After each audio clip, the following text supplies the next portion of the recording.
बिस्मिल्लाहिर्रहमानिर्रहीम।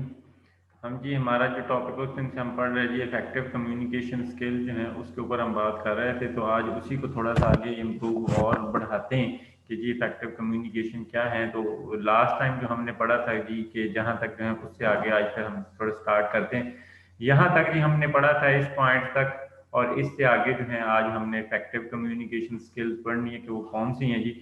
उनमें जी सबसे पहले जो है कि आप जो है कि लिसनर जो है आपसे सवाल भी पूछ सकते हैं, या किसी चीज़ की वैलिडेशन यानी किसी चीज़ को वैलिडेट कर सकता है कि ये चीज़ कैसे है, ये कैसे हुई, या इसका एविडेंस मान सकता है। तो आपके पास जो है डेफिनेटली आपने जो भी चीज़ अपनी प्रेजेंटेशन में या अपनी कम्युनिकेशन के अंदर या बोलने में ओरल कम्युनिकेशन के अंदर कोई भी ऐसी चीज़ यूज़ कर रहे हैं तो डेफिनेटली उसकी बैकग्राउंड का, उसके नॉलेज का, उसका एविडेंस पता होना चाहिए आपको।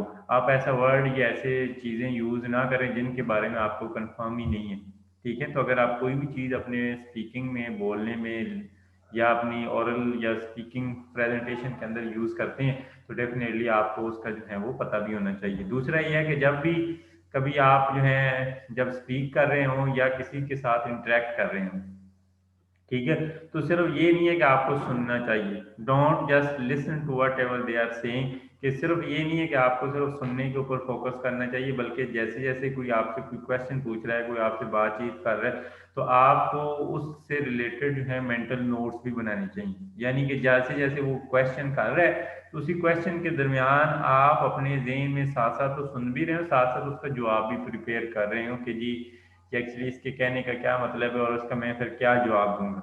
और अगर आप प्रॉपर तरीके से मैसेज समझ गए और उसका मैसेज अगर आपने जो है ड्यूरिंग जब वो क्वेश्चन पूछ रहा है उस दौरान अगर आपने कोई ऐसा मैसेज जो है वो बना लिया तो डेफिनेटली आपके लिए जो है वो बेहतर होगा और आपको परेशानी नहीं होगी। सुनने के बाद जब आप उसका आंसर करेंगे, उसके जो क्वेश्चन का ना आंसर करेंगे, तो फिर आपको परेशानी होगी। क्यों?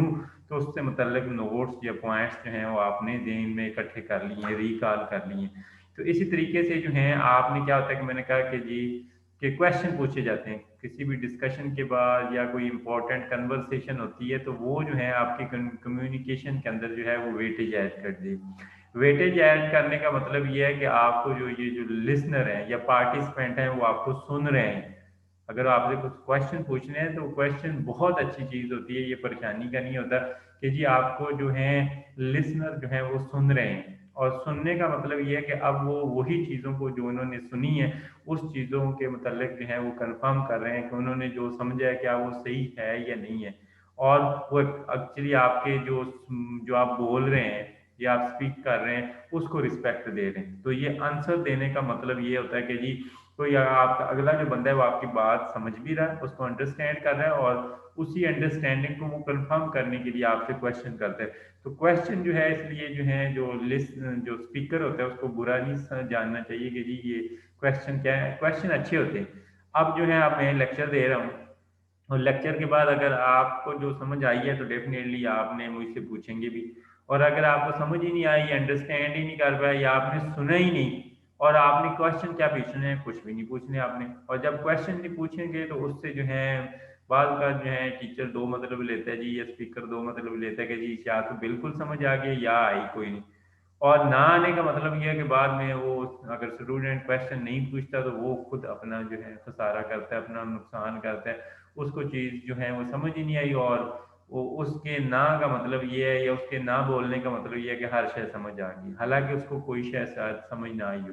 तो इसलिए जो है वो क्वेश्चन जो है वो कहते हैं कि जी powerful instrument to make communication effective, कि अगर आप कम्युनिकेशन को इफेक्टिव बनाना चाहते हैं तो फिर डेफिनेटली जो है आपको क्वेश्चन जो है वो लाजमी पूछने चाहिए। अगर आप क्वेश्चन पूछेंगे तो चीज़ें क्लियर होंगी। जब आप क्वेश्चन नहीं पूछेंगे तो आपको ये चीज़ें जो हम पढ़ा रहे हैं आपको पहले नहीं आती, और नहीं आने का मतलब ये है कि अब आपने वो सीखनी है। और अगर जो है आप क्वेश्चन नहीं पूछेंगे, उनके मतलब क्लियरिटी नहीं करेंगे, अपनी अंडरस्टैंडिंग को क्लियर नहीं करेंगे, तो डेफिनेटली जो है आप कुछ भी नहीं सीख सकेंगे। और यही जो क्वेश्चन पूछना होता है या जो है फीडबैक, ये होता है एक्चुअली फीडबैक दे रहे हैं। क्या आपने जो है फीडबैक होता है कि जब आपने एक मैसेज सुना या आपके पास जो रिसीवर के पास जैसे ही मैसेज जाता है तो रिसीवर जो है मैसेज को सुनने के बाद, अंडरस्टैंड करने के बाद जो रिस्पॉन्स देता है उसको हम क्या कहते हैं, फीडबैक कहते हैं। और अगर पॉजिटिव फीडबैक मिले तो इससे जो है स्पीकर को भी तसल्ली हो जाती है कि लेवी जो उसने जो बात की है वो जो लिसनर तक जो बात पहुंचाना चाहता था, जो अंडरस्टैंडिंग करवाना चाहता था, जो मेथड समझाना चाहता था, वो समझ गए हैं।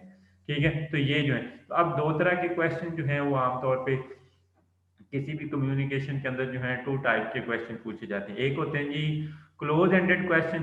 क्लोज एंडेड क्वेश्चन का मतलब होता है यस नो, कि अगर आपको क्विक रिस्पांस चाहिए किसी से, ठीक है, तो आप यस नो में जो है अगले से सवाल पूछते हैं कि जी लंबी चौड़ी डिटेल नहीं है, आपने एक्सप्लेन नहीं करना। इस तरह के क्वेश्चन को हम क्या कहते हैं जी, यस नो। मैं आपसे कहता हूँ कि जी आपने आपको अंडरस्टैंडिंग हुई या नहीं, मैंने लेक्चर पढ़ाया, आपको समझ आई कि नहीं, या कहते हैं यस। यस का मतलब यस है कि आपको बिल्कुल समझ आ गई। तो इस तरह के एक तरह के क्वेश्चन ये होते हैं। दूसरे तरह के बाद का जो है क्वेश्चन ये होते हैं कि जो ओपन एंडेड क्वेश्चन होते हैं। ओपन एंडेड का मतलब यह है कि मैं आपको पढ़ाता हूँ, कोई लेक्चर समझा रहा हूँ, तो एट द एंड आप चल के पूछते हैं कि सर ये आपने बीच में ना ओरल बताया, तो ओरल कम्युनिकेशन क्या होती है, ओरल कम्युनिकेशन को एक्सप्लेन करें। तो ये इस तरह के क्वेश्चन जिसके मतलब इंटरप्रिटेशन पूछी जाए या ज़्यादा डिटेल में इंफॉर्मेशन पूछी जाए, तो उस तरह के क्वेश्चन जो उनको हम क्या कहते हैं, ओपन एंडेड क्वेश्चन कहते हैं। तो अब जो फीडबैक की बात आ गई, तो फीडबैक मैंने कहा किसी भी कम्युनिकेशन के लिए उसका एक इम्पॉर्टेंट पार्ट भी है, और किसी भी कम्युनिकेशन प्रोसेस के इफेक्टिव होने के लिए जो है मैं कह लूँ कि फीडबैक जो है वो बहुत ज़रूरी है। तो ये क्या करता है कि कम्युनिकेशन प्रोसेस को एंड करता है। फीड जो है सबसे एंड पे आता है कि रिसीवर को मैसेज मिल गया, और उसके बाद अब वो फीडबैक देता है। तो फीडबैक जो है उसमें क्या होता है कि कम्युनिकेटर जो होता है, जो कह लें कि सेंडर होता है, वो एक तरफ होता है जो अपनी इंफॉर्मेशन कन्वे कर रहे हैं, और दूसरी तरफ क्या होता है उसके टारगेट, जो उसके रिसीवर हैं जो इंफॉर्मेशन ले रहे हैं। तो अब जो है वो लेने के बाद, मैसेज समझने के बाद, मैसेज अंडरस्टैंड करने के बाद, मैसेज पढ़ने के बाद जो रिस्पॉन्स देते हैं उसको हम फीडबैक या क्रिटिसिज्म कहते हैं। अगर पॉजिटिव हो, मीन फीडबैक पॉजिटिव भी हो सकता है, नेगेटिव भी। उसमें से एक नेगेटिव या कह लें कि तनकीदी नज़र होती है, या तनकीद के हिसाब से एक जो है फीडबैक होता है, उसको हम क्या कहते हैं, क्रिटिसिज्म जो है। तो ये किसी भी कन्वर्सेशन के अंदर मैंने कहा कि कोई भी मीटिंग हो रही हो, कोई भी कम्युनिकेशन की टाइप्स हो, उसके अंदर जो है वो मीडियम्स को इन प्लेस रखा जाता है। तो हम ये मीडियम आप कौन सा यूज़ कर रहे हैं, तो जब मीडियम से फॉर एग्जांपल मैं पावर पॉइंट प्रेजेंटेशन यूज़ कर रहा हूँ, इंटरनेट यूज़ कर रहा हूँ, तो इंटरनेट के ऊपर सिर्फ फिर बोलना ही काफ़ी नहीं होता, फिर ये होता है कि मैं आपको विजुअल्स भी दिखाऊं। विजुअल्स का मतलब क्या है कि जो मैंने अगर प्रेजेंटेशन बनाई हुई है तो प्रेजेंटेशन दिखाऊं, या वही चीज़ जो है अगर मैं क्लास में पढ़ा रहा हूँ तो मैं आपको जो है व्हाइट बोर्ड के ऊपर, ब्लैक बोर्ड के ऊपर जो है वो करके दिखाऊं, तो फिर तो आपको चीज़ें समझ आएंगी। तो विजुअल से क्या होता है कि थोड़ी अंडरस्टैंडिंग जो है बिटवीन द पार्टिसिपेंट जो है वो बेहतर हो जाती है, कि जो कम्युनिकेटर होता है या कह लें कि जो सेंडर होता है उसके पास इंफॉर्मेशन होती है, उसे पता तो होता ही है, उसको तो अंडरस्टैंडिंग है कि पार्टिसिपेंट को समझाना है। अब पार्टिसिपेंट्स को एक तो आप बातों से, डिस्कशन से, या पावर पॉइंट की एक्सप्लेन जो प्रेजेंटेशन को एक्सप्लेन कर रहे हैं, एक तो वो है ही है, साथ ही है कि आप उसका विजुअल भी दिखा दें, उसका जो है स्लाइडें दिखा दें। ठीक है, अगर कोई डायग्राम है डायग्राम दिखा दें, कोई एनिमल है कोई एनिमल दिखा दें, तो उससे जो है उनकी अंडरस्टैंडिंग जो है वो बेहतर होगी। तो इसी तरीके से मैंने कहा एक तो ये होता है कि आप फीडबैक हो, प्लस ये है कि आपने वो जो पॉजिटिव और सपोर्टिव कल्चर मेंटेन करना है, कि अगर आपने ये चाहते हैं कि जी आपके जो कम्युनिकेशन का प्रोसेस सही हो, यानी कि मैं से फॉर एग्जांपल ये एक प्रिंसिपल है हमारे, बकाया सारे एम्प्लॉयज़ के साथ जो है वो कम्युनिकेशन करना चाहते हैं, या कोई काम देना चाहते हैं, या कोई अ, हमें जो है इंफॉर्मेशन देना चाहते हैं, तो वो इंफॉर्मेशन जो है सही टारगेट पे तब पहुंचेगी जब एक कह लें कि पॉजिटिव एंड सपोर्टिव कल्चर होगा। सपोर्टिव कल्चर का मतलब ये होगा कि एक फ्रेंडली इन्वायरमेंट पाया जाएगा, यानी कि कोई ये नहीं है कि तेवर चढ़ाए हुए हैं, उधर प्रिंसिपल साहब ने चढ़ाए हुए, इधर हमने एम्प्लॉयज ने अगर तेवर चढ़ाए हुए हैं, एक दूसरी तरफ बम पुंजियां हुई हैं जिवें हुणे बस लड़ने लगे हैं। तो अगर इस तरह की सिचुएशन होगी, तो जो भी सेंडर रिसीवर की तरफ भेजेगा, तो वो रिसीवर तो पहले ही गुस्से में बैठे है, तो उसको क्या उसके मैसेज को वो जो है वो कह लें कि परसेप्ट नहीं करना। बात बात ऐसे होते हैं ना कि बात बात बड़े बंदे जो हैं, या कोई बंदा आपको बड़ी नसीहत वाली बात या अच्छी बात समझा हदीस समझा रहा होता है, मगर क्या है आप उसके साथ आपकी दुश्मनी है, ठीक है। तो वो आप उसकी बात लेते ही नहीं है, चाहे वो हदीस ही क्यों ना सुना रहा हो या वो अच्छी बात ही क्यों ना बता रहा हो, मगर ये आपका वो दुश्मन है, आपका वो आपके जो है उससे गुस्से में है आप उसके साथ, तो वो आप उसकी बात जो है वो लेते ही नहीं है, चाहे वो कितनी अच्छी कितनी वैलिड क्यों ना हो। तो इसलिए है कि बात कि अगर आपने कम्युनिकेशन प्रोसेस को ठीक करने मीन कि जो सेंडर से रिसीवर को इंफॉर्मेशन सही तरीके से जाए, तो आपको वो जो सपोर्टिव एनवायरनमेंट सपोर्टिव कल्चर भी क्रिएट करना पड़ेगा, मीन एक फ्रेंडली इन्वायरमेंट क्रिएट करना पड़ेगा जिसमें इंफॉर्मेशन हो। तो इंफॉर्मेशन जो है वो ताकि रिसीवर जो है सही तरीके से समझे, उसको रिस्पेक्ट दे उस इंफॉर्मेशन को, और फिर उसको अंडरस्टैंड करेगा। इसके बाद यह दूसरा ये है कि ओपन कम्युनिकेशन जो है वो दोनों साइड से, मैं क्या कि ओपन कम्युनिकेशन कहते हैं मुश्किल हो जाती है, वो यही बात अभी जो आपको मैं बता चुका हूँ कि अगर उन्होंने बाजू चढ़ाए हुए हैं, जबड़े जोड़ के रखे हुए हैं, दंद कसे हुए हैं कि लैवी होने के लड़ने को जगह रहे हैं। इसके अलावा जो है कि जो बात बात मीटिंग के अंदर या जब आप डिस्कशन या कोई ओरल कम्युनिकेशन किसी तरीके से भी कर रहे होते हैं, तो उसके अंदर ये कई सारी चीज़ें और भी बड़े मैटर करती हैं, और वो बाद का जो है आपके जो मेन पॉइंट से ज़्यादा उनकी वैल्यू होती है, जैसे जेस्चर कि जो आप इशारे कर रहे हैं। अगर आप किसी को तनकीदी नज़र से क्रिटिसिज्म से इशारे कर रहे हैं, तो वो तो मे भी गुस्से में आ जाए, आपको आपकी बात जो है वो ले ही ना, वो और उल्टा सोचना शुरू कर दे, नेगेटिव सोचना शुरू कर दे। इसके अलावा tone of voice, tone of voice भी होते हैं, एक होता है कि फ्रेंड की तरह जो है फ्रेंडली टून होती है। फ्रेंडली टून का मतलब ये है कि आपका खैर ख्वाह समझ के आप किसी से बात कर रहे हैं, तो वो मैं ज़्यादा अच्छी तरीके से समझ। अगर आप दुश्मनों के तरीके से, ठीक है, आप जो है उसे जो कह लें कि एक बदतमीज तरीके से, गलत तरीके से कोई बात समझाने की कोशिश करेंगे, तो वो बंदा जो है वो नहीं समझ सके, तो इसलिए टून ऑफ वॉइस बड़ी करती है। आई कंटेक्ट, आई कांटेक्ट बड़ा मैटर करता है। आई कांटेक्ट मीन कि आप उसके ऊपर फोकस है, वो आपके ऊपर फोकस है, आप आंखों में आंखें डाल के बात करें। आंखों में आंखें डाल के मतलब करने का मतलब ये कि वो आपकी बात गौर से सुन रहे हैं, आप उसकी बात गौर से सुन रहे हैं, और यही जो है एक्चुअली रिस्पेक्ट होता है। तो इस तरीके से ये कहता है कि बाद का ये नॉन वर्बल जो मैसेज होते हैं, जैसे टोन ऑफ वॉइस है, जेस्चर है, आई कांटेक्ट है, बॉडी लैंग्वेज है, पोस्चर है, ठीक है, स्पेस है, तो ये सारी चीज़ें जो हैं बाद कहता है कि ये कन्वर्सेशन पे ओवरवेलमिंग होती हैं। ओवरवेलमिंग का मतलब ये है कि बहुत ज़्यादा मीनिंग रखती हैं, बहुत ज़्यादा मकसद रखती हैं। तो इसलिए जो है आपको जो है आपने जो है एक अच्छा एनवायरनमेंट क्रिएट करना है, और दूसरा ये जो नॉन वर्बल कम्युनिकेशन कर रहे हैं, जो आप ना समझते हुए भी, इसका बड़ा ख्याल रखना है कि कोई आप ऐसा इशारा ना कर दें, अपनी टोन्स में सख्ती ना ले आए, या आप आपकी बॉडी लैंग्वेज ऐसी हो कि जो उस एनवायरनमेंट को सपोर्ट कर रही हो। ठीक है, आप जोकरों वाले कपड़े पहन के आ जाएं और आप कहेंगे जी आप बड़ा सीरियस किस्म का लेक्चर दे रहे होंगे, तो वो लोग जो हैं वो आप पे हंसते रहेंगे सारी क्लास को। ठीक है, तो इस तरीके से अगर आप जो है कम्युनिकेशन को ठीक करना चाहते हैं। इसके अलावा जो है इफेक्टिव रिटन कम्युनिकेशन, तो पीछे बात हो चुकी है जी ओरल कम्युनिकेशन की। ओरल मीन स्पीकिंग और लिसनिंग दोनों तरीकों से होती है। तो रिटन कम्युनिकेशन की हमें भी ज़रूरत पड़ती है। तो रिटन कम्युनिकेशन होती है रीडिंग और राइटिंग के केस में। तो रिटन कम्युनिकेशन जो है ये भी कम्युनिकेशन सिस्टम का एक बड़ा इंपॉर्टेंट पार्ट है, एक इंटीग्रल पार्ट है, स्पेशली इन बिजनेस ऑर्गेनाइजेशन। तो सारी जितनी भी कम्युनिकेशन होती है हमेशा जो है वो ऑरल ही नहीं होती, बल्कि कई सारे ऐसे सिचुएशन होते हैं, कई सारे ऐसे मीडियम होते हैं जिसमें हमें रिटर्न पार्ट की या रिटर्न फॉर्म की ज़रूरत पड़ती है। वो रिटर्न फॉर्म किस में हो सकती है, जैसे ईमेल्स में, कि मैंने अभी किसी से रिस्पॉन्स लेना है, या मैंने यूएसए ईमेल भेज, कोई लेटर भेजना है अपने किसी सुपरवाइजर को, किसी साइंटिस्ट को, तो अब ये है कि उसका इजी तरीका है या आप मेल भेज दें, मेल इजी तरीका है। तो और वो जो है टेक्स्ट भेज दें, ठीक है, तो वो इजी है, वो पढ़ेगा और उसी दिन जवाब भी आ जाए आज के आज दिन में।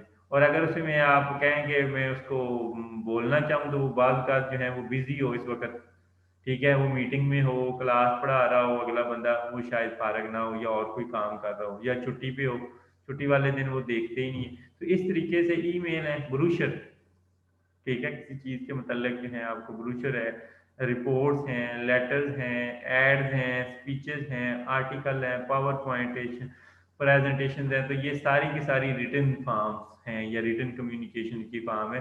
तो ये मैंने कह रहा है कि किसी भी कम्युनिकेशन क्या है, जो आज का जो इसकी परसेंटेज ओवरवेलमिंग है कि आप कोई भी इंफॉर्मेशन आपस में कम्युनिकेट कर रहे हैं। जैसे मैं आपके साथ कर रहा हूँ तो डेफिनेटली मैं आपको लेक्चर भी देता हूँ, ऑनलाइन पढ़ाता भी हूँ, वीडियो भी सेंड करता हूँ, ये जो ऑरल कम्युनिकेशन है। और इसके साथ साथ आपको मैं पीडीएफ फॉर्म में, ईमेल की फॉर्म में, व्हाट्सएप ग्रुप में आपको जो है नोट्स भी भेजता हूँ, क्योंकि अल्टीमेटली हमारा रेफरेंस तो वो है, उनसे हमने पढ़ना है। तो इसलिए जो है जो और ये एक क्विक तरीका है कि आप कम्युनिकेशन जो है इसके अलावा कई सारे और भी तरीके हैं, जिसमें ईमेल के अलावा सोशल मीडिया पेजेस के कई सारी ऑर्गेनाइजेशन जो है, या जैसे जो बिजनेस कर रही हैं, वो क्या करती हैं कि अपना जो है वो सोशल मीडिया पेज बनाए हुए हैं उन्होंने। यानी कि जो अली बाबा वाले हैं, देखो उन्होंने पेज बनाए हुए हैं फेसबुक के ऊपर, व्हाट्सएप के ऊपर, इंस्टाग्राम के ऊपर, और वहां से लोगों को मैसेज भेजते रहते हैं। ठीक है। इसके अलावा जो है गाइड्स होती हैं, आप कोई भी चीज़ खरीदते हैं उससे रिलेटेड गाइड होती है, मोबाइल खरीदते हैं मोबाइल से रिलेटेड गाइड, इस्त्री खरीदते हैं इस्त्री से रिलेटेड ब्रूशर होते हैं, ब्रूशर में भी वही इंफॉर्मेशन जो है वो बताई होती है कि जी इसके अंदर क्या क्या चीज़ है। इसके अलावा मैनुअल्स, मैनुअल मीन कोई भी आप इक्विपमेंट खरीदते हैं, जैसे हमारी लैब्स के अंदर इक्विपमेंट खरीदते हैं, तो उसके साथ मैनुअल होता है कि आपने इस चीज़ को कैसे यूज़ करना है। ये गाड़ी है तो गाड़ी को कैसे यूज़ करना है, कैसे ब्रेक लगानी है, क्या क्या करना है। या जो है ये एक थर्मामीटर है, थर्मामीटर को कैसे यूज़ करना है, ये हीटिंग ओवन है इसको कैसे यूज़ करना है, ग्रोथ चैम्बर को कैसे यूज़ करना है। तो उसके लिए पूरी इंफॉर्मेशन ए टू जी दी होती है। इसके अलावा रिपोर्ट्स, वो progress report, sale report, business report, बेशुमार किस्म की रिपोर्ट्स होती हैं। और प्रपोजल, प्रपोजल मीन कि आप कोई न्यू बिजनेस स्टार्ट करना चाहते हैं या न्यू प्रोडक्ट लॉन्च करना चाहते हैं, उससे मुतल्लिक जो है वो आप कंपनीज के साथ जो है वो रिपोर्ट शेयर करते हैं। तो ये सारे जो है रिटर्न फॉर्म्स में हैं। और इन सब टाइप्स की कम्युनिकेशन का जो कह लेंगे हमारे जो कम्युनिकेशन प्रोसेस है, ये कम्युनिकेशन सिस्टम कह लें, उसके अंदर बड़ा इंपॉर्टेंट रोल है। तो इसके कई सारे फायदे, प्रोज जिनको हम कहते हैं, और कई सारे नुकसान भी हैं रिटर्न कम्युनिकेशन के। उसमें से सबसे बड़ा फायदा ये है कि ये जो रिटन कम्युनिकेशन है इसको आप एडिट कर सकते हैं या रिवाइज कर सकते हैं। रिवाइज मीन कि आपने एक मैसेज लिखते हैं दोस्त को, बात बात आपको जो है वो सही नहीं लगता, आप कहते हैं जी इसको थोड़ा और तरीके से, तो 2 घंटे बाद आप रिवाइज करके ईमेल लिख देते हैं, रिवाइज करके व्हाट्सएप मैसेज लिख देते हैं। तो कोई भी तरीका हो सकता है। तो ये आप इसको रिवाइज, दूसरा ये है कि ये एक permanent record of messages and can be use as precedent, कि ये एक परमानेंट रिकॉर्ड होता है कि मेरे पास एक रिपोर्ट आई तो उस रिपोर्ट को अपने रिकॉर्ड में रख सकता हूँ। ठीक है। और वो 2 साल बाद, 4 साल बाद, 10 साल बाद वो आप दोबारा से वो जो हार्ड फॉर्म के अंदर आपके पास रिकॉर्ड है उसको एज ए एग्जाम्पल के तौर पे, एज ए सैंपल के तौर पे निकाल सकते हैं। इसके अलावा जो है enable the recipient to review the message and provide appropriate feedback. दूसरा ये होता है कि आप अगर आपके पास, मेरे पास से फॉर एग्जाम्पल यूनिवर्सिटी की तरफ से कोई नोटिफिकेशन आई है कि कोई मुझसे इंफॉर्मेशन होनी चाहिए, तो वो क्या करते हैं कि मेरे पास वो पेज आ जाएगा। अब वो पेज में देखूंगा क्या क्या चीज़ उसके अंदर है, उसके अकॉर्डिंगली मैं आप मुझे फीडबैक करना या उसका जवाब देना या रिप्लाई देना वो इजी होगा। तो ये भी इसका फायदा है। इसके अलावा जो है ये ज़्यादा इफेक्टिव है फॉर कम्प्लेक्स किस्म की बिजनेस कम्युनिकेशन के अंदर, जिसके अंदर कई सारे फैक्ट्स एंड फिगर दी हो। यानी कि ना जैसे फैक्ट्स एंड फिगर होती है, मतलब यूनिवर्सिटी हमसे पूरे साल की एनुअल रिपोर्ट्स मांगती है कि आपने कितने पेपर लिखे, कितने जो है कोर्स पढ़ाए, क्या क्या काम किया, कितने जो सेमिनार कॉन्फ्रेंस वर्कशॉप अटेंड की, क्या क्या किया, से फॉर एग्जाम्पल। तो अब सारी कम्प्लेक्स किस्म की कम्युनिकेशन है, तो इस तरह की कम्युनिकेशन के लिए भी रिटर्न हो जिसमें फैक्ट्स एंड फिगर दिए गए हैं, तो वो क्या करते हैं कि हम जो है वो बिजनेस कम्युनिकेशन या कह लें कि रिटर्न कम्युनिकेशन को यूज़ करते हैं।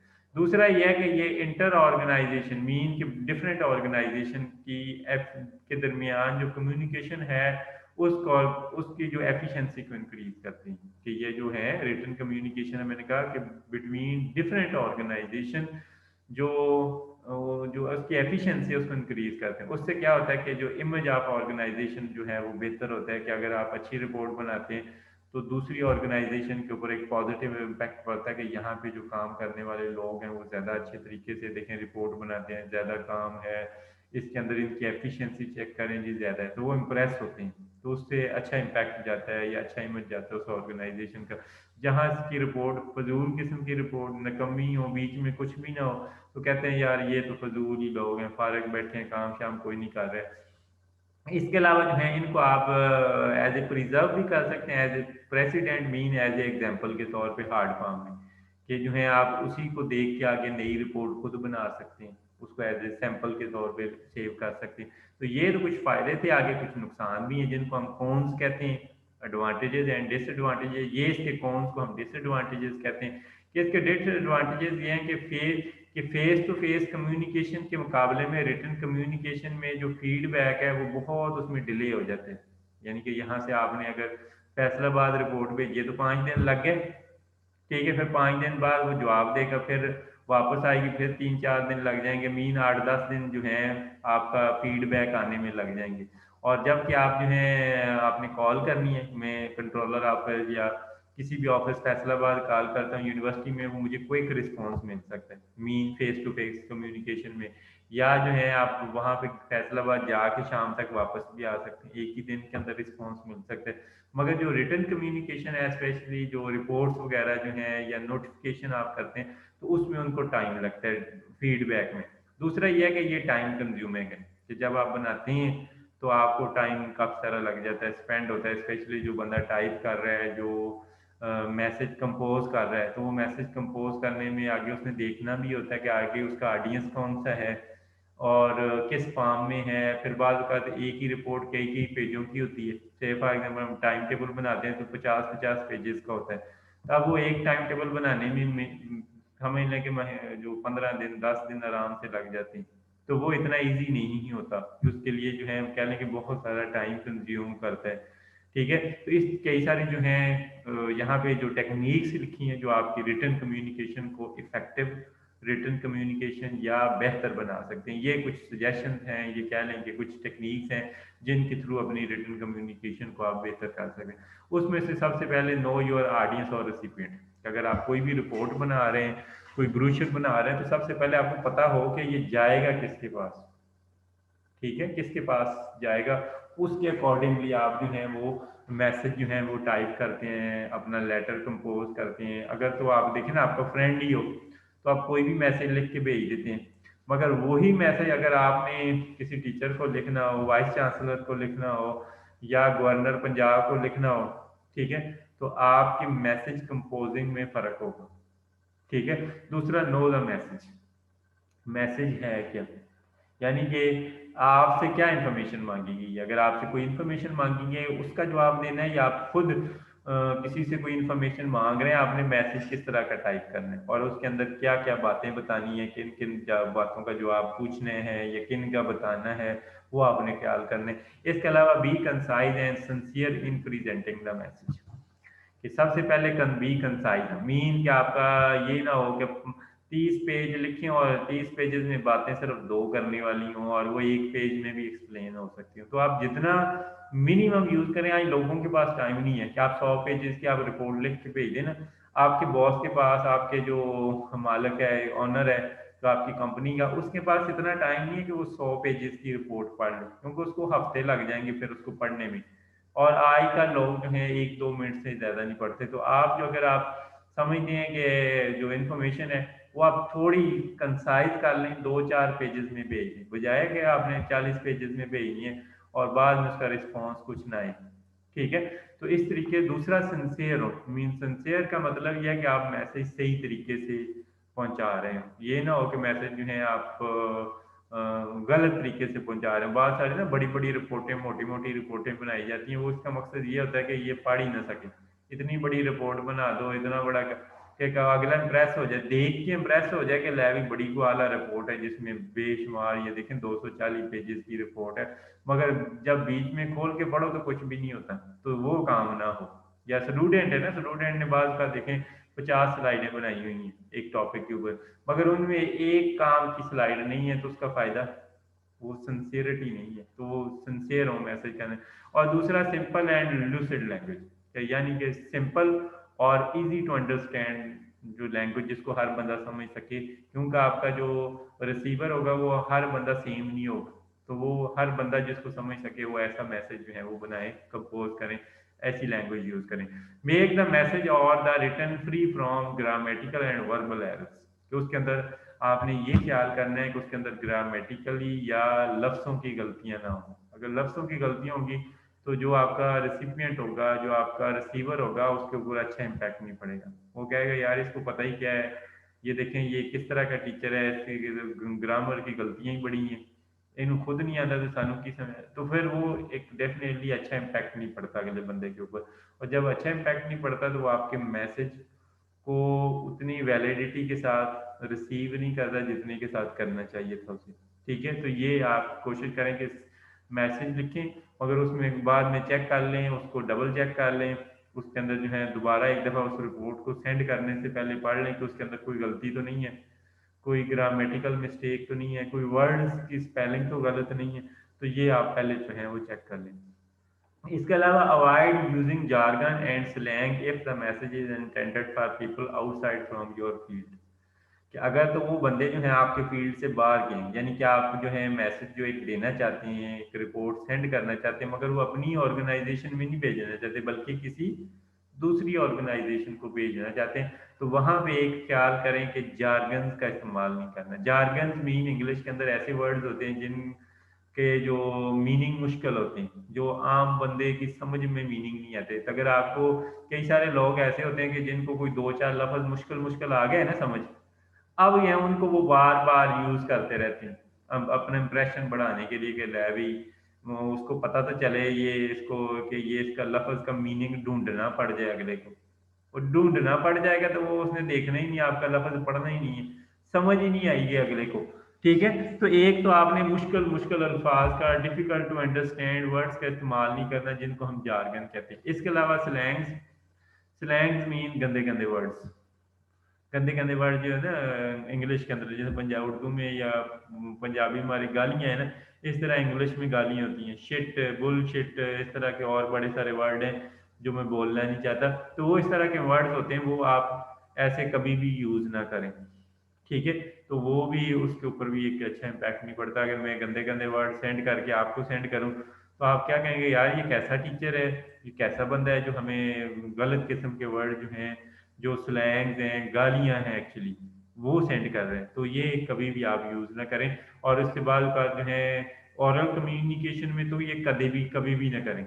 अगर रिटर्न कम्युनिकेशन में होगा तो वो उठा के फेंकेगा, आपकी रिपोर्ट उठा के फेंकेगा कि ये क्या आपने बकवास लिखी हुई है। और अगर अगर आप ओरल कम्युनिकेशन में अगर इस तरह के स्लैंग्स यूज करते हैं तो बाद का तो लड़ाई भी हो जाती है, अगले उठ के रिसिपिएंट जो है या रिसीवर वो फड़ के तो थोड़ी धौनी भी ला सकता है कि लै भी तू इसलिए आया है कि तू प्रेजेंटेशन दे रहे हो और इतने गलीज किस्म के वर्ड यूज कर रहे हो। तो ये ऐसे वर्ड यूज नहीं करने चाहिए। दूसरा ये है कि keep announcement and news post regularly on office display for the information of all. कि अगर आप समझते हैं कि कोई न्यू इन्फॉर्मेशन है डेली, तो उसी नोट्स बोर्ड है, आपके डिपार्टमेंट का नोट्स बोर्ड है, आपकी यूनिवर्सिटी का नोट्स बोर्ड है, तो उसके ऊपर स्टूडेंट की इन्फॉर्मेशन के लिए आप डिस्प्ले करते रहें। या आपके पास कोई ग्रुप है तो आप वो इन्फॉर्मेशन जो है, जैसे हमारे पास इन्फॉर्मेशन आती है, कोई नोटिफिकेशन आती है तो हम आपके साथ ग्रुप में शेयर कर देते हैं। तो इस तरीके से कोई भी इन्फॉर्मेशन हो वो शेयर होनी चाहिए ताकि पता चले जी कब यूनिवर्सिटी खुलनी है, कब पेपर होने हैं, कब क्या होना है, ताकि जो हर बंदा जो है वो र्यूमर्स के ऊपर, जो क्या कह लें कि हवाई उड़ाइयाँ होती हैं लोगों ने, उनके ऊपर बिलीव ना करें, बल्कि जो फैक्ट बात है, हकीकत बात है, उसके ऊपर बिलीव करें। दूसरा, मेक अपडेटेड कंपनी अनाउंसमेंट, कि अगर आपने कंपनी ने कोई पॉलिसी चेंज की है, कोई रूल चेंज किए हैं या कोई प्रोडक्ट चेंज किया, उसके मतलब अनाउंसमेंट होनी चाहिए ताकि जो हर नए कंज्यूमर को, कस्टमर को पता लगना चाहिए कि ले भी ये इनका नया प्रोडक्ट है, ये इसमें थोड़ी सी इन्होंने क्वालिटी में चेंज की है, क्या किया है। तो वो उनको अपडेटेड होना चाहिए, उससे रिलेटेड जो है अपडेटेड अनाउंसमेंट होनी चाहिए ताकि जो है उनको पता लगना चाहिए। तो ये कुछ टेक्निक्स हैं, अगर आप इन टेक्निक को, ये जो ब्लू कलर के अंदर लिखी हुई हैं, कि अगर आप इनको अपना लें तो आपकी जो है कम्युनिकेशन जो है वो काफ़ी बेहतर हो जाएगी। तो ये कुछ पॉइंट्स हैं जो मैं आपके साथ शेयर करना चाहता था। इससे रिलेटेड कोई क्वेश्चन है तो आप पूछ सकते हैं जी। तो